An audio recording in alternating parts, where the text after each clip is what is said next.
आज debate with साहिल केरनी देख रहे हैं आप सब। 5 अगस्त वह तारीख जिसने जम्मू कश्मीर की राजनीतिक, संवैधानिक और प्रशासनिक तस्वीर बदल दी।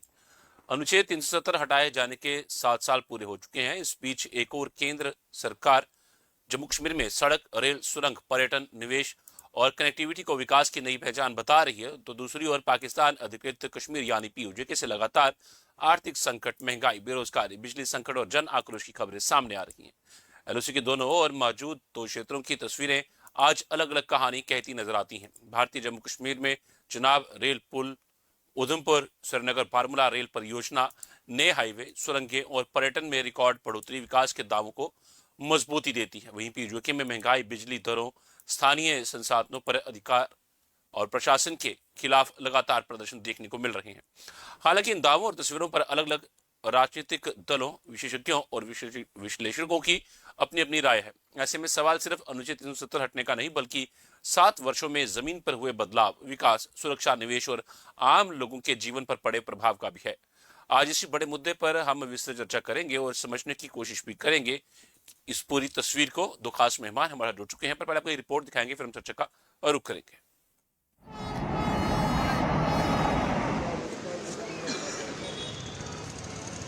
जम्मू कश्मीर मौजूदा वक्त में विकास के नए आयाम छू रहा है। धारा 370 हटने के बाद और केंद्र शासित प्रदेश बनने के बाद यहाँ स्थिरता और विकास देखा जा रहा है। पहले यहाँ आए दिन आतंकी हमले, आर्मी पर पत्थरबाजी जैसी घटनाएं रोज की खबरें हुआ करती थीं। लेकिन अब यहाँ चौतरफा विकास की बहार दौड़ रही है। इसके जीता जागता उदाहरण चिनाब ब्रिज है, जो जम्मू कश्मीर की खूबसूरती में 4 चांद लगा रहा है। पर्यटक खुश हैं तो स्थानीय कश्मीरियों को अच्छा रोजगार मिल रहा है। सुनिए। 370 टूटना और जोड़ना ये कोई कहानी नहीं, बल्कि एक इतिहास है जो मोदी जी ने रचा। और 370 टूटने के बाद मैं आपको बता दूं कि कुलगाम के साथ साथ जम्मू कश्मीर में अगर देखा जाए, हर वो अधूरा काम पूरा हुआ जिससे ये हमारी पिछले जो सरकारें हुआ करती थी हमारे स्टेट में, वो नहीं कर पाए। मोदी जी ने जब से 370 को तोड़ा, जब से ये आर्टिकल रिवोक हुआ, उसके बाद यहाँ पुल बनने शुरू हुए, एम्स बनने शुरू हुए, कॉलेज बनने शुरू हुए। ऐसे हज़ारों एग्जाम्पल्स हैं जो आजकल देखने में मिलती है। ये सिर्फ 370 टूटने का ही नतीजा है। हड़तालें, स्कूल्स बंद, कॉलेजेस बंद, दफ्तर बंद, सब कुछ ठप होता था। आधे जगहों पे प्रोटेस्ट होता था, हड़ताल होता था, गाड़ियों को पलट दिया जाता था, दुकानें बंद होती थी। जब से आर्टिकल 370 हटा, तब से हम मुख्य द्वार से जुड़े। और सबसे बड़ी बात देखिए, 35 साल के बाद मुहर्रम का जुलूस निकला, 30 साल के बाद सिनेमा हॉल्स यहाँ पे खुले। और सबसे मैं एक बात बताना चाहता हूँ आपको कि आपको खुद भी पता होगा, रात के 9 बजे 10 बजे भी अगर आप देखोगे, हमारी माँ, हमारी बहनें यहाँ से वॉक करते हैं। आज पूरे सड़क पे आज आप जाइए, रात को 10 बजे 11 बजे तक यहाँ पे हमारी बहनें सेफ़ हैं। और यही इंडिकेट है कि 370 हटने के बाद ये सब चीज़ें हुई। आर्टिकल 370 टूटा तो उसके बाद से जितने भी यहाँ पे यूथ है उन सबको मौका मिला है, टूरिज़्म डेवलप हुआ है, इससे रोड्स बने हैं, बाकी सारी जितने भी एजुकेशन सपोर्ट्स, हर किसी चीज़ में ये जो है इजाफा हुआ है इस चीज़ से। तो हम इस चीज़ से खुश है कि आर्टिकल 370 जो है वो टूटा है, तो उस चीज़ से हम खुश है। और हम ये नहीं चाहते कि वो जो बर्बादी थी हमारे इस स्टेट में वो वापस आए। हम उस चीज़ के ख़िलाफ़ है, उस चीज़ के ख़िलाफ़ हम हमेशा रहेंगे।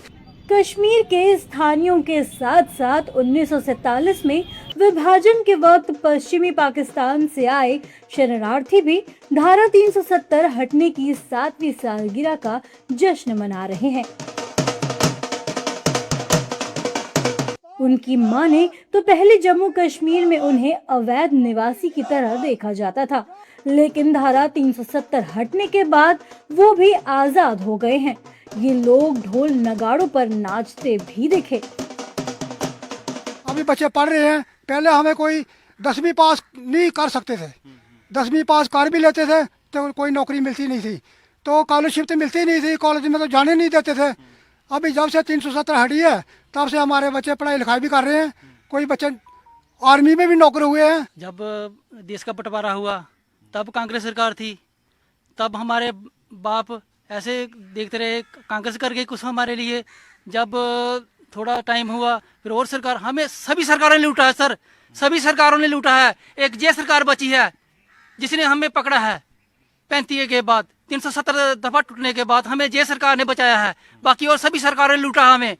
कांग्रेस ने लूटा है, हम पीडीपी ने लूटा है, पैंथर पार्टी ने लूटा है सर, हमें सभी लूटा है सब। अभी हमारे बच्चे थोड़ा बहुत, बीजेपी की सरकार आई हुई है, हमें थोड़ा बहुत राहत है, हमारे बच्चे भी काम कर रहे हैं, नौकरी पेशा थोड़ा कर रहे हैं। हमें तो अभी 15-20 साल हो गए हम एजुकेशन करते हुए, तो एजुकेशन हमारी जो है सफल हुई जब नरेंद्र मोदी ने 370 और 35 हटाई, तो हमें सब कुछ मिल रहा है। तो कितने खुश हैं आपके समाज हम तो खुश हैं नरेंद्र मोदी की वजह से और अमित शाह की वजह से, जो उन्होंने कार्य किए हमारे लिए, वेस्ट पाकिस्तान के लिए, हमें बहुत खुशी है। इसके अलावा जम्मू के स्थानीय धारा 370 हटने के पहले और बाद का फर्क बताते दिखे। सुनिए 5 अगस्त 2019 के बाद से स्थिति कितनी बेहतर हुई है।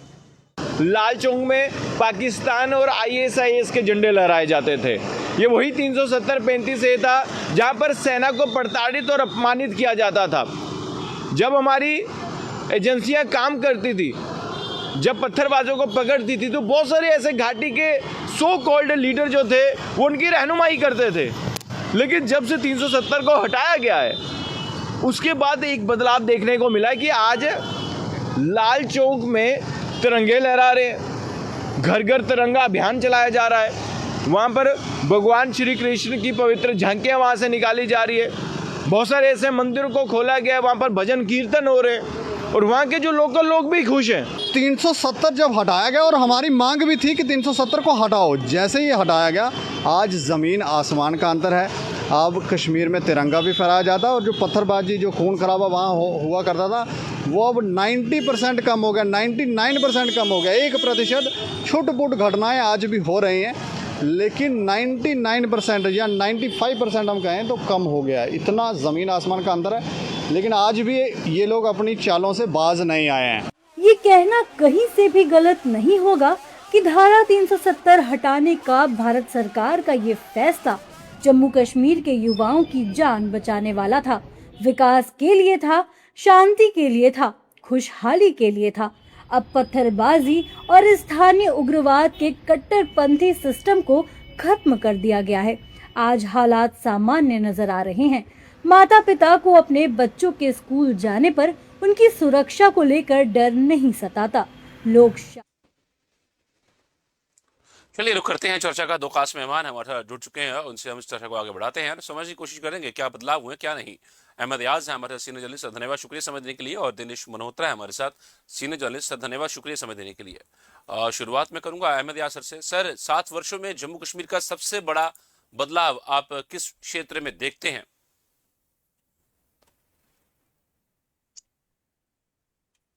सियासत है, ये सियासत है और कुछ नहीं है। नहीं तो अगर ये लोग सीरियस होते, हमारी सियासी पार्टियां 370 को लेकर सीरियस होती, तो शायद जो ही उनको एब्रोगेशन के साथ साथ 2019 में जब उनको जेल से, डिटेंशन से रहा किया गया, शायद ये मामले की नज़ाकत को समझकर उसी वक्त से इसके बारे में इसके लिए कुछ न कुछ कार्रवाई, कुछ न कुछ शुरुआत कर लेते।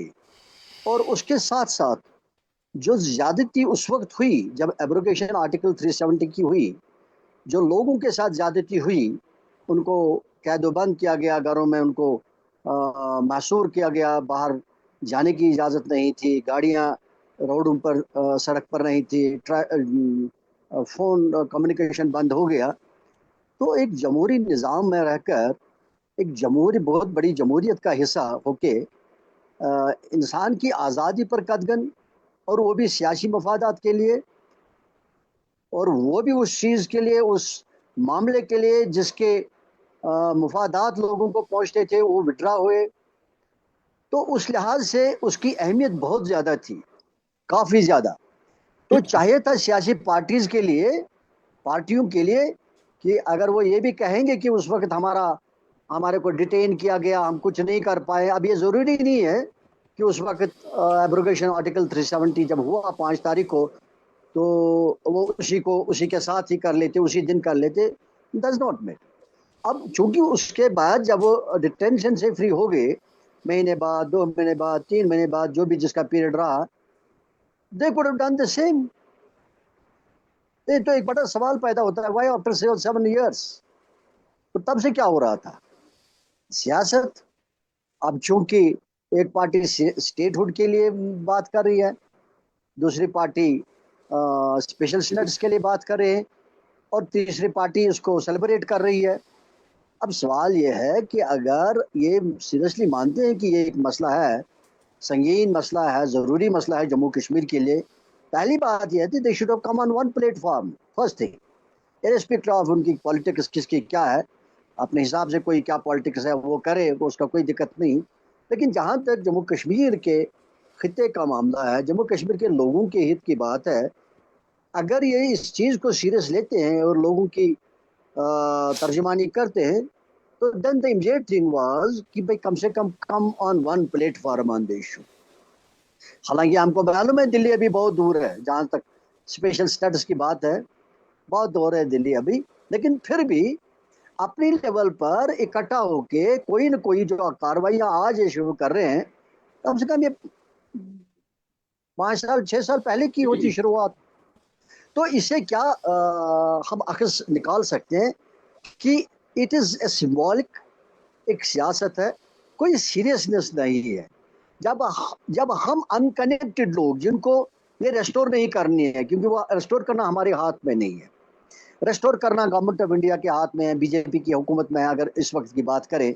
जब हम जम्मू कश्मीर में आम इंसान ये सोच के चलते हैं कि ये एक महज एक सियासत है और एक सिंबॉलिक प्रोटेस्ट है लोगों में रहने के लिए, तो वो लोग जिनको ये देना है, जिनको ये रेस्टोर करनी है, क्या इस चीज़ को वो नहीं मानते हैं कि इसमें क्या है, कितने लोग कितने सीरियस हैं?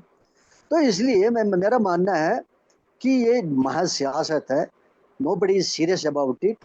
ना नेशनल कॉन्फ्रेंस इसके लिए सीरियस है, ना पीडीपी इसके सीरियस है के लिए सीरियस है, ना और कोई दूसरी तीसरी पार्टी सीरियस है। हाँ, अलबत्ता एक दूसरे के खिलाफ सियासत के इस्तेमाल के लिए ये इसको खूब इस्तेमाल करेंगे, लेकिन अगर ये सीरियस होते कि रेस्टोर होना चाहिए, अब वो दूसरी बात है ये रेस्टोर होती या नहीं होती, कम से कम they could have come on one platform and started a struggle for this, मैं करता हूँ जैसे दोबारा सर। कॉकरोच पार्टी में। जी ओके। जी बिल्कुल, मैं करता हूँ दोबारा। दिनेश सर का रुख करूंगा। सर, अनुच्छेद 370 के संशोधन के 7 साल बाद सबसे बड़ा राजनीतिक प्रभाव क्या रहा आपके नजरिए से? देखिए साहिल जी, अब 7 साल हो गए। 5 अगस्त 2019 को आर्टिकल 370 और 35A को एबॉलिश किया गया था। पॉलिटिकल प्रभाव तो कोई ज्यादा नहीं रहा। आप देखें कितने कई सालों के बाद, मतलब 2019 में तोड़ा, तो फिर 2024 को यहाँ पे एक डेमोक्रेटिक गवर्नमेंट सेटअप हुई। पॉलिटिकल प्रभाव हम तब कहते कि जम्मू कश्मीर को आपने बाकी राज्यों की तरह एक कर दिया है। एक तरफ हम ये दावा करते हैं कि जम्मू कश्मीर को 370 और 35A टूटने के बाद बाकी राज्यों की तरह हो गया, लेकिन यहाँ पे पॉलिटिकल सिस्टम तो वैसा बना ही नहीं। हमारे यहाँ पे अर्बन लोकल बॉडीज के चुनाव नहीं हो रहे हैं, यहाँ पे पंचायत के चुनाव नहीं हो रहे हैं। सेंट्रलाइजेशन ऑफ पावर है, 2 पावर सेंटर बने हुए हैं। पब्लिक जो एक डेमोक्रेटिक सिस्टम होता है, लोकतांत्रिक व्यवस्था होती है, जिसको मतलब जैसे बाकी कंट्री में है, वहां पे अर्बन लोकल बॉडीज बड़ी पावरफुल है, वहां पे पंचायती राज इंस्टीट्यूशन बड़ा पावरफुल है। वो तो 370 टूटने के बाद हुआ ही नहीं।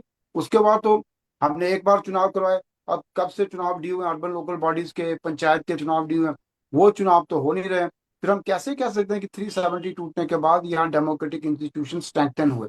तो मैं तो इस बात से पूरा मैं तो बिल्कुल अगेंस्ट हूँ कोई ये कहे कि डेमोक्रेसी स्ट्रेंथन हुई है। डेमोक्रेसी स्ट्रेंथन हुई है। जो डेवलपमेंट की बात हो रही है, ठीक है, डेवलपमेंट हुई है, लेकिन एक एस्पेक्ट डेवलपमेंट का और भी है कि development is a continuous process. Development चाहे कोई भी सरकार हो, किसी सरकार में डेवलपमेंट स्लो होती है, किसी सरकार में डेवलपमेंट तेज होती है। ठीक है, पिछले 4-5 सालों में जम्मू कश्मीर में विकास की गति को काफी तेजी बल मिला है, लेकिन पहले भी डेवलपमेंट होती रही है। अगर हम जम्मू उधमपुर रेल लाइन की बात करें, ये कांग्रेस के जमाने में हुई। तो विकास एक कंटिन्यूस प्रोसेस है। इसको ये नहीं कह सकते कि ये सरकार आई तो विकास ज्यादा हुआ।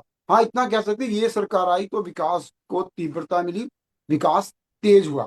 बाकी पॉलिटिकल अगर एस्पेक्ट की बात करें तो जम्मू कश्मीर में कोई बदलाव नहीं हुआ। वही जैसे 1947 से लेकर जब पहले भी ऐसा ही होता था, यहाँ पे पंचायतों और अर्बन लोकल बॉडीज के चुनाव को बार बार टाल दिया जाता था। अब भी वैसा ही हो रहा है। फिर व्यवस्था कहाँ बदली, लोकतांत्रिक व्यवस्था कहाँ बदली, वही की वही लोकतांत्रिक व्यवस्था है। अगर लोकतांत्रिक व्यवस्था को बदलाना है तो पूरे भारत की तरह, जिस तरह पूरे भारत में बाकी राज्यों में पंचायती राज इंस्टीट्यूशन इतना मजबूत है, अर्बन लोकल बॉडीज इतनी मजबूत है, जम्मू कश्मीर में भी करना पड़ेगा। लेकिन अनफॉर्चुनेटली ऐसा अभी तक दिखाई नहीं दिया। ठीक है सर, मैं आता हूं दोबारा। मैं अहमद यार सर का रुख करता हूं। अहमद यार सर, क्या विकास के सरकारी दावों जी। की पुष्टि जमीनी स्तर पर होती है? क्या पर्यटन वृद्धि को स्थायी आर्थिक बदलाव माना जा सकता है, और निवेश और रोजगार के आंकड़ों को कैसे परखा जाना चाहिए? नहीं, देखिए दिनेश जी ने भी बहुत सही कहा। ये जो डेवलपमेंट है, ये शायद हम शायद इसी चैनल पर कल भी डिबेट कर रहे थे। शायद ये बात मैंने भी कल कही जो दिनेश जी कह रहे हैं। ये जो डेवलपमेंट है, इट्स ए कंटिन्यूअस प्रोसेस। अब इसमें ये है कि कोई हुकूमत, कोई चीफ मिनिस्टर कम करेगा, कोई ज्यादा करेगा, कोई तेजी से काम करेगा, कोई रफ्तार कम होगी किसी की, लेकिन दिस प्रोसेस इसे चलता रह रहा है। तो ये भी माना जाएगा कि कहीं कहीं बीजेपी की सरकार ने ठीक काम किया, तेजी से किया, ये भी माना जाएगा। लेकिन ये भी नहीं है कि शायद पिछली सरकारों ने बिल्कुल कुछ नहीं किया, वो भी नहीं है। जैसे अगर हम 4 लेनिंग का ले लेंगे जम्मू कश्मीर का, ये भी तो पिछली सरकारों का इन्वेस्टेज आइडिया है, शुरुआत हुई है। और या रेलवे का पहले ही सरकारों ने किया है।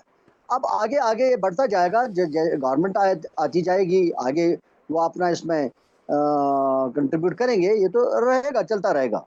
लेकिन सबसे बड़ी बात कि एडिया कहाँ से इन्वेस्टेज हो गया, तो एडिया तो शायद बीजेपी की गवर्नमेंट से पहले हुआ था। ये मैं इसलिए ये दो चीज़ों की दो बातों की मैं जिक्र कर रहा हूँ, क्योंकि ये बहुत बड़ी जो डेवलपमेंटल इशूज़ है जम्मू कश्मीर के लिए, कनेक्टिविटी के लिहाज से। क्योंकि कनेक्टिविटी सबसे बड़ी और रहती थी, जम्मू और कश्मीर के दरमियान चलना मुश्किल हो जाता था, क्योंकि इलाका ऐसा है क्लाइमेटिकली, और विंटर यहाँ का है तो एयर भी मुश्किल हो जाता है कभी कभी।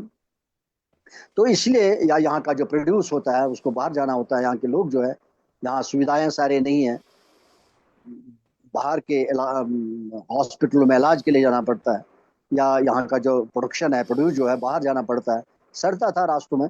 तो उस लिहाज से ये बहुत इंपॉर्टेंट है, या कनेक्टिविटी जो जम्मू और कश्मीर के दरमियान है, बहुत इंपॉर्टेंट है। इसका आइडिया जो है या शुरुआत काम हुई है बहुत पहले हुआ है। So that means it is not that कि काम नहीं हो रहा था या कोई बहुत बड़ी बात हुई है। हम मान लेते कि अगर कोई बहुत बड़ी बात होती जम्मू कश्मीर के लिए, कि जहां हम आंखें बंद करके ये कह सकते हैं कि बीजेपी के दौर में ये ऐसा हुआ जम्मू कश्मीर में।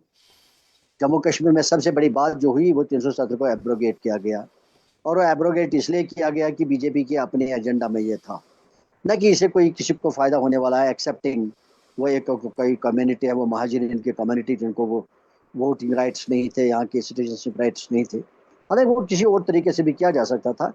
तो अगर वो माना जाएगा कि उन लोगों को वो थोड़ा फ़ायदा हुआ, लेकिन ओवरऑल में लोग तो नाराज़ ही कर दिए 370 एब्रोगेट करने से, या 35 के तहत जो जो जो फवाइद थे लोगों के वो निकालने से। तो या कोई और फिर डेवलपमेंट का कोई काम, बहुत बड़ा काम, जिसमें कोई बहुत बड़ी इंडस्ट्री हो, जिसमें अनएम्प्लॉयमेंट का इशू कहीं ना कहीं सेटल सॉल्व हुआ दिखता हो, ऐसा भी नहीं है। या कोई ऐसे बड़े प्रोजेक्ट्स, पानी के प्रोजेक्ट्स, बिजली के प्रोजेक्ट्स, जिससे लोगों की सहूलियात हो, जहाँ बड़े ज़खायर है पानी के, लोग अभी पानी के लिए तरस रहे हैं, पानी पीने के लिए नहीं मिल रहा है लोगों को, और शहर श्रीनगर के आसपास, शहर श्रीनगर में पानी नहीं मिल रहा है। तो इसको हम विकास क्या कहेंगे? और सबसे बड़ी बात, ये तो खैर चलता रहेगा, कहीं काम कहीं ज़्यादा, लेकिन सबसे बड़ी बात है कि गवर्नेंस की अकाउंटेबिलिटी, कि क्या गवर्नेंस सही है, क्या ऑफिसर्स काम करते हैं, क्या दफ्तर से ही फंक्शन करते हैं? Absolutely zero, absolutely zero. हमारे यहाँ डिजिटाइजेशन पर बहुत, रेवेन्यू रिकॉर्ड्स का डिजिटाइजेशन का बहुत दौर चला, और आज भी हम वही देख रहे हैं, वही पटवारियों के पीछे। जब तक आप पटवारी के पीछे नहीं होगा, कितना भी आप ऑनलाइन अप्लाई करिए, जब तक पटवारी ओके नहीं करेगा तब तक आपका फर्ज नहीं मिलेगा, आपका इंतखाब नहीं मिलेगा। वही हाल पहले भी था। अब ये है कि इससे ज़्यादा टाइम गुजरता है, वहाँ तो पटवारी दस्ती देता था, उसको 10 रुपए ज़्यादा दे दो, वो हाथों हाथ देता था। आज वो नहीं है, आज टाइम लगेगा, फिर भी पटवारी से करवाना है। सो मतलब कोई सिस्टम ऐसा काम प्रॉपरली नहीं कर रहा है, ना सिस्टम को मॉनिटर किया जा रहा है, और ना सिस्टम उसको इम्प्लीमेंट प्रॉपरली देखा जाता है। तो ये सबसे बड़ी दिक्कत है। अब आप कितना भी कहोगे, रोड करोगे, वो करोगे, ये करोगे, लेकिन रोड ठीक हो, जी। रोड ठीक हो चलने के लिए, तभी हम कहेंगे। रोड बनाने से, सिस्टम बनाने से सिस्टम नहीं चलेगा तो हम इसको कहाँ मानेंगे कि कोई उपलब्धि है, कोई गवर्नेंस है।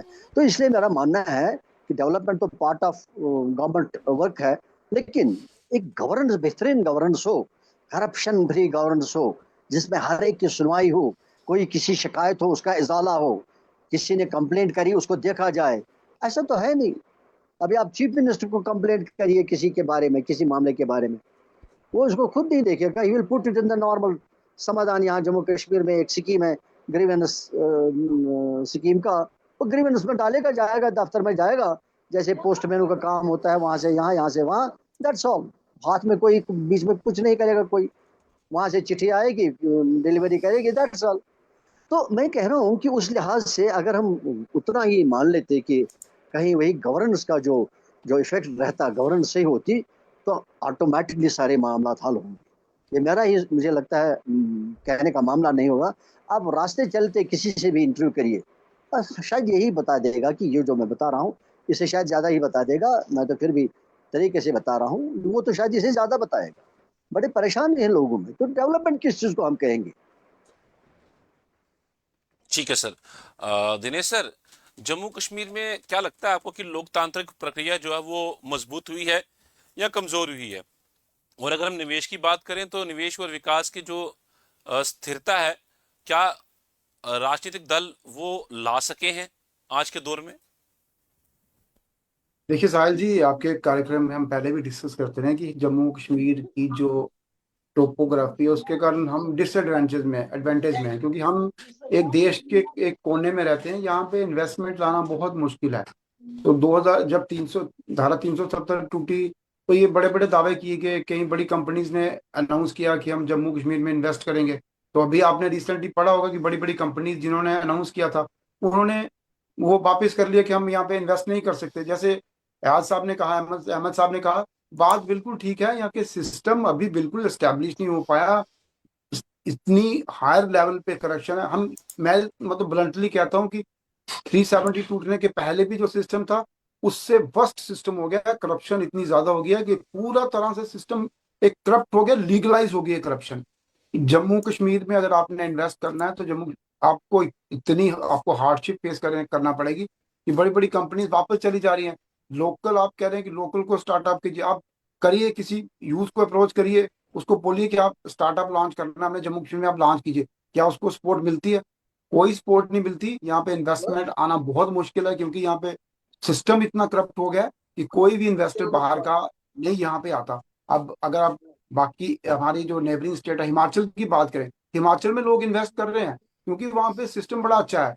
पंजाब में भी लोग इन्वेस्ट करते हैं, लेकिन जम्मू कश्मीर में इन्वेस्ट नहीं करते क्योंकि यहाँ पे करप्शन इतनी ज्यादा है। अब तो लखनपुर का जो बैरियर था वो भी टूट गया, लेकिन उसके बावजूद लोग यहाँ करप्शन यहाँ इन्वेस्ट नहीं करते, all due to prevailing corruption. और जो एक सिस्टम ऐसा बन गया कि यहाँ पे डिस्करेज किया जाता है लोगों को इन्वेस्टमेंट करने के लिए। जो यूथ अगर सेल्फ एम्प्लॉयमेंट स्कीम में जाना चाहता है उसको डिस्करेज किया जाता है।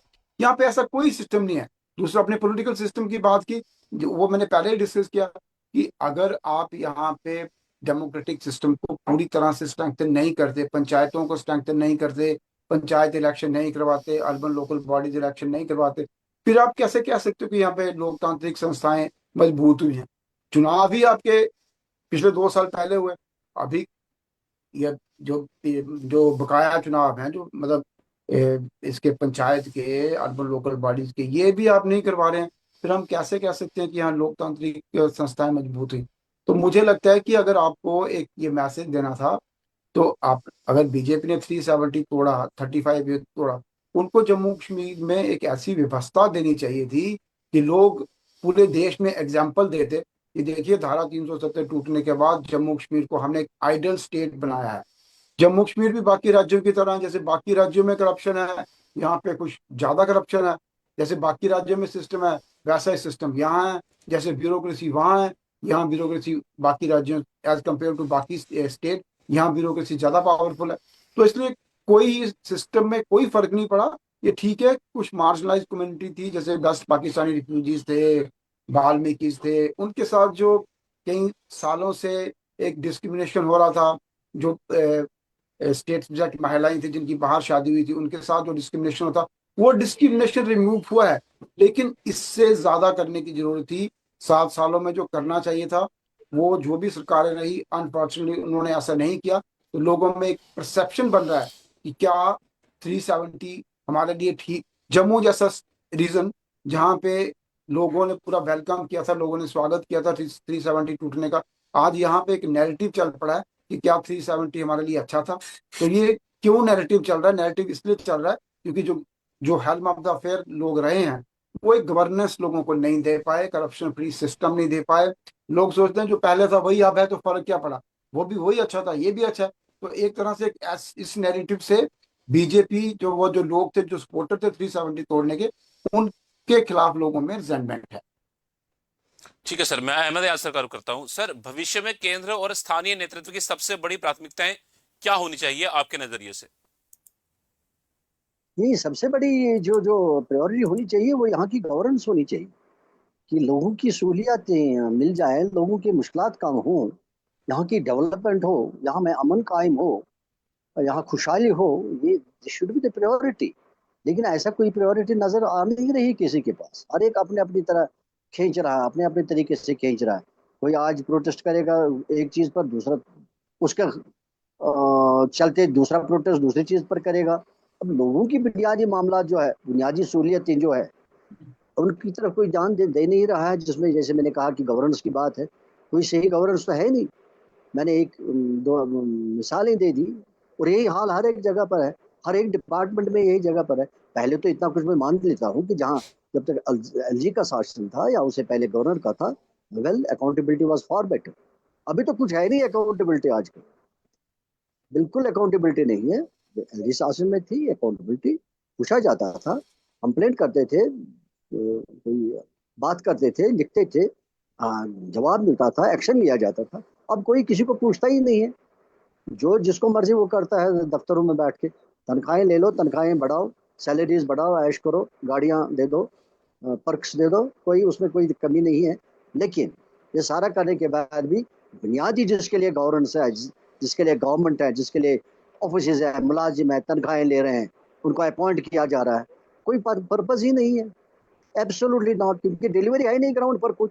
अब वो ठीक है, वो कहते होंगे कि दफ्तरों में हम बहुत कुछ प्लान करते हैं, maybe, we don't know, but point is कि उसका जो जो रिफ्लेक्शन होना चाहिए, जो दफ्तरों में काम होता है, जो गवर्नमेंट का काम होता है, उसका रिफ्लेक्शन जो होता है होना चाहिए, वो ग्राउंड पर होना चाहिए। लोगों को दिखना चाहिए, उनको सहूलियत बहाल होनी चाहिए, उनको मुश्किलात उनके हल होनी चाहिए। नहीं है, बिल्कुल कुछ नहीं है।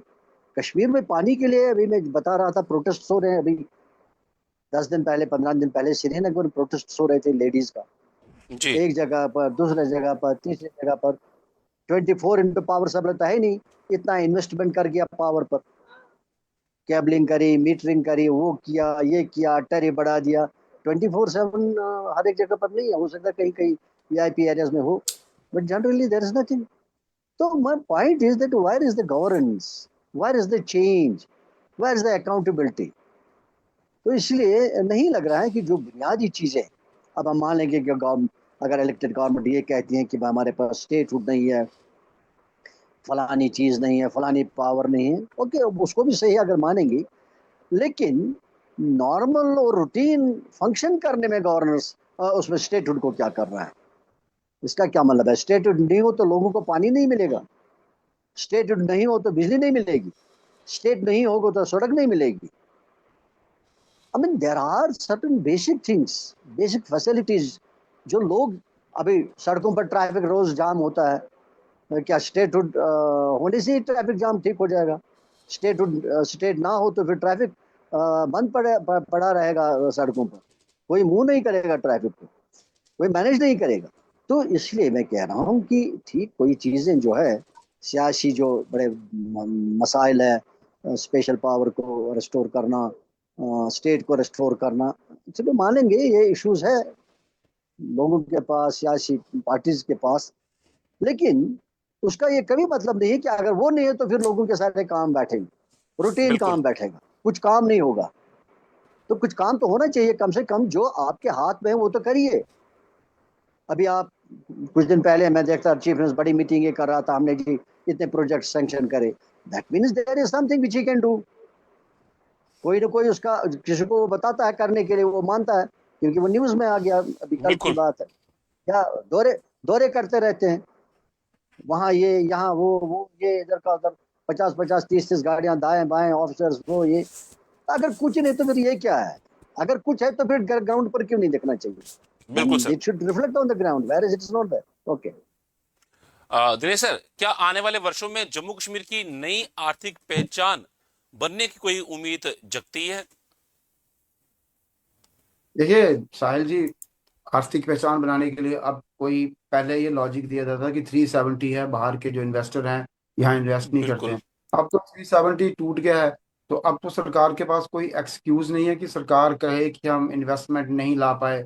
अब ये जो भी सरकारें, जो दो सरकारें जम्मू कश्मीर में राज करी, दोनों सरकारों की जिम्मेवारी है, दो पावर सेंटर हैं, दोनों की जिम्मेवारी है कि वो जम्मू कश्मीर में इन्वेस्टमेंट लाएं। कम से कम मतलब ऐसी इन्वेस्टमेंट होनी चाहिए जैसे जिन लोगों को कुछ जॉब मिले, बड़ी बड़ी इंडस्ट्री आए, टूरिस्ट रिलेटेड इंडस्ट्री आए, हेल्थ रिलेटेड इंडस्ट्री आए। यहाँ पे अनाउंस किया गया था बड़े बड़े हॉस्पिटल खुलेंगे, ऐसा कुछ भी नहीं हुआ।